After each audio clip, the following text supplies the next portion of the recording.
ko. Ayan, kasi, ang hihilig kasi sa magagandang lalaki. Ang hilig sa magandang babae. O ano na pala nyo? Eh di wala. Kaya kung ako sa inyo, makinig na lang kayo sa sasabihin ko. Humanap ka ng pangit at ibigin mong tunay. Yan ang dapat mong gawin. Kaya makinig ka sa akin and it goes a little something like this. Kung gusto mong lumigaya ang iyong buhay, humanap ka ng pangit at ibigin mong tunay. Isang pangit na talagang di mo matanggap, at huwag ang lalaki na iyong pangarap. Ngunit kung bakit ko sinabi to'y simple lang, pagkat magagandang lalaki ay naglalaro lang ng iyong oras. Pagod, hirap at salapi, ngunit handang-handang iwanan ka naman sa sandali na ikaw ay wala nang ibigay, diba? Kaya't pangit na lalaki ang hanapin mo, day.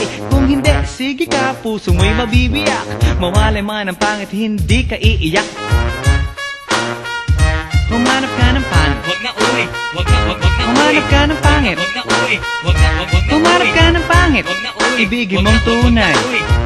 Wag na uwi. Wag na humanap ka ng pangit. Wag na uwi. Wag na humanap ka ng pangit. Wag na uwi. Wag na humanap ka ng pangit. Wag na uwi. Ibigin mong tunay. Isang pangit na babae na mayroong pagtingin, mga liwa ka man, sige lang, andyan pa rin, pagkat ikaw talaga ang kanyang pag-aari. Pag-isipan kang iwanan, hindi na maaari. At kung malingat ka man, huwag mag-alala. Sigurado ka naman walang makikipagkilala kung kasama mo siya. Di bali na ang katakutan, okay lang kung ikaw na may paglilingkuran. Kaya't para lumigaya ang iyong buhay, humanap ka ng pangit at ibigin mong tunay. Kung hindi, sige ka, puso mo'y mabibiyak. Mawalay man ang pangit, hindi ka iiyak, di ba?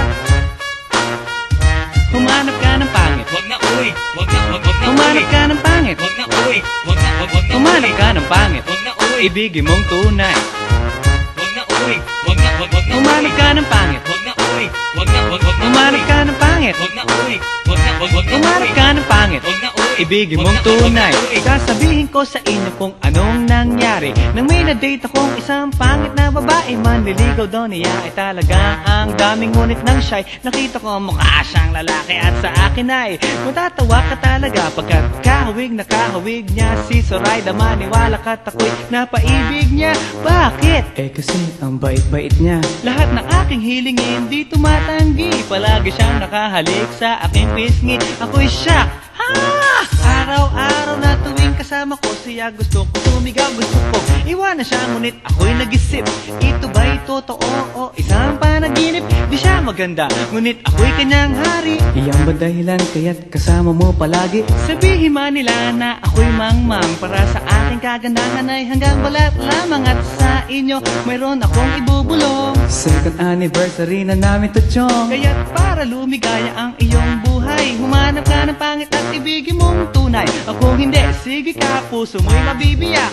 Mawalay man ang pangit, hindi ka iiyak. Sige na nga. Humanap ka ng pangit. Humanap ka ng pangit. Humanap ka ng pangit. Ibigin mong tunay. Sige na nga. Humanap ka ng pangit. Humanap ka ng pangit. Humanap ka ng pangit. Ibigin mong tunay.